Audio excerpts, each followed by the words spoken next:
مینا حقیقی کوا ډیر دلچسپی کوا مینا حقیقی کوا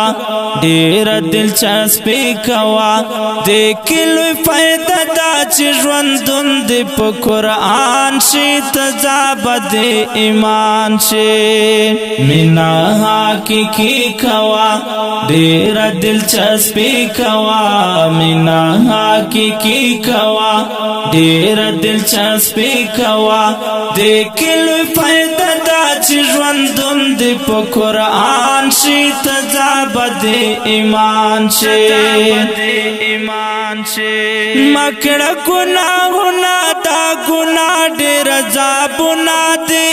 هلته په برزخ کې قسم قسم تکلیفونه دي مکړه ګناهونه دا ګناه ډېر عذابونه دي هلته په برزخ کې قسم قسم تکلیفونه دي ذکر الہی کوا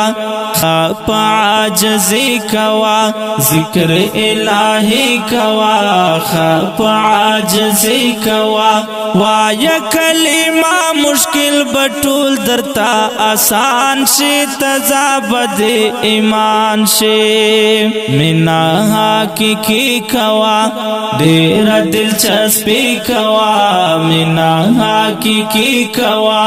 ډیر دلچسپی کوا د کلو فائدہ دا چې ژوندون د په قرآن شي تزابد ایمان شي چا چې د تیر کړه لا اله باندې ژوندونه هغه د په دواړه جهانونو په سکونه چا چې د تیر کړه لا اله باندې ژوندونه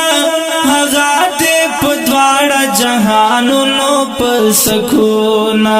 مینا دا نبی کوا هر یو کار صحیح کوا مینا دا نبی کوا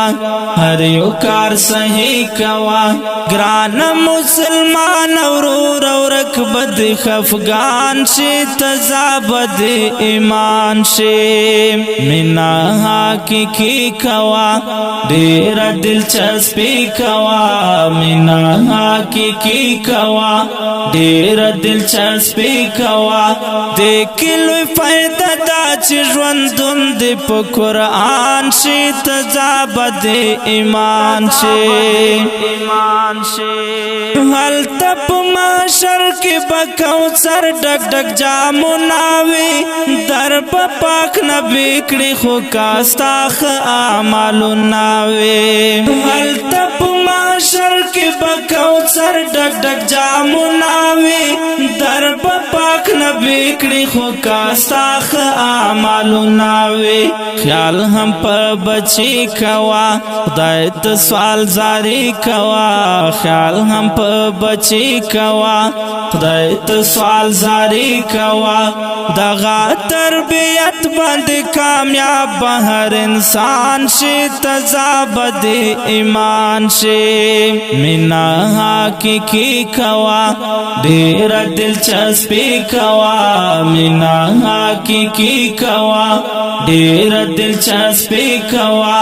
د کلو فائدہ دا چې ژوندون د په قرآن شي تزابد ایمان شي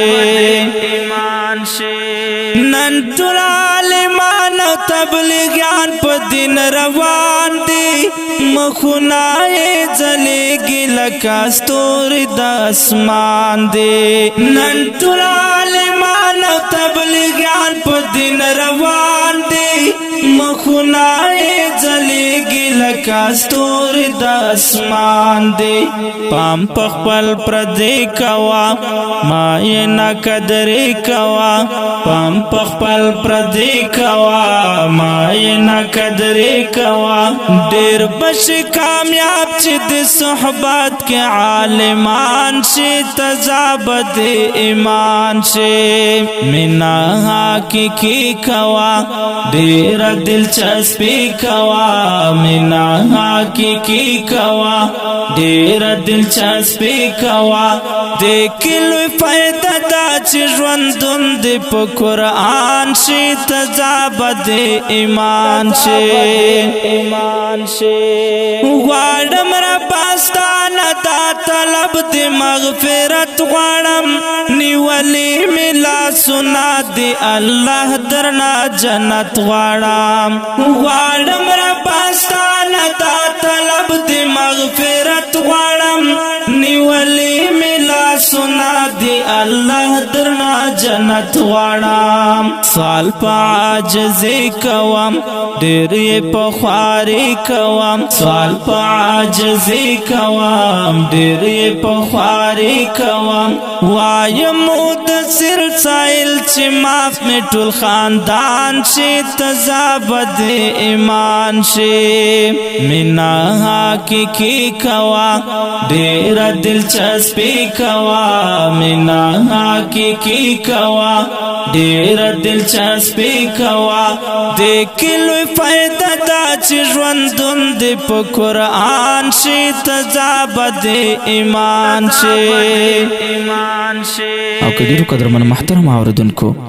دا نصیحتي ترانه په فرمایشتا ګڼورونو لکه هر یو سیف الرحمن اتل او وړوکی محمد مزمل کلام دی دا محترم ورور مدثر سایل غږ دی ستاسو ورور غزالی مروت والسلام